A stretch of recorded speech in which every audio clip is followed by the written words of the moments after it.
અરે કયા કામમાં વ્યસ્ત છે ભાઈ? અરે એક નવું ઓનલાઈન ટ્રેડિંગ ખાતું ખોલ્યું છે મેં. બ્રોકરને માર્જિન માટે રૂપિયા ટ્રાન્સફર કરી રહ્યો છું.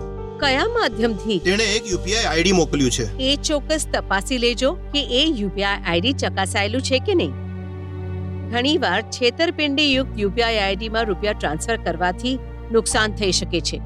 ફક્ત યુપીઆઈ આઈડી જ નહીં, કેટલી વાર તો બ્રોકરના ફરજી વેબસાઇટ્સ અને એપ્સ પણ બનાવવામાં આવે છે, જેના માધ્યમથી સારા મુનાફાનો પ્રલોભન આપીને નિવેશકોને ફસાવવામાં આવે છે. એટલે જ નિવેશક બનતા પહેલા અન્વેષક બનવું બહુ જરૂરી છે. મને કેવી રીતે ખબર પડશે કે આ યુપીઆઈ આઈડી વેરીફાઈડ છે?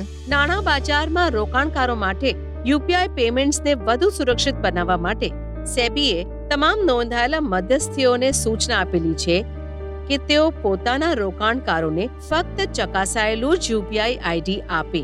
તેમના યુપીઆઈ આઈડીથી રોકાણકારોને એ સમજાઈ જવું જોઈએ કે તેઓ કયા પ્રકારના નાણાકીય મધ્યસ્થી છે. જેમ કે મધ્યસ્થીના આઈડીમાં નામ પછી BRK અથવા MF હશે તો સમજાશે કે તેઓ બ્રોકર છે કે મ્યુચ્યુઅલ ફંડ. @ ચિહ્ન પછી વેલિડ શબ્દ લખેલો હોવો જોઈએ અને તેના પછી બેંકનું નામ અને એમની કન્ફર્મેશન સ્ક્રીન પર એપમાં આ રીતના લીલા ત્રિકોણમાં સફેદ થમ્સ અપ હોવું જોઈએ.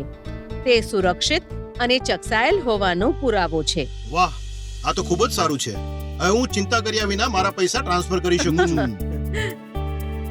તમારા નોંધાયેલા બ્રોકર અથવા મધ્યસ્થી પાસેથી તેમનો ઓફિશિયલ ચકાસાયેલ યુપીઆઈ આઈડી માંગો અને તે જ આઈડી પર રોકાણ માટે રૂપિયા ટ્રાન્સફર કરો.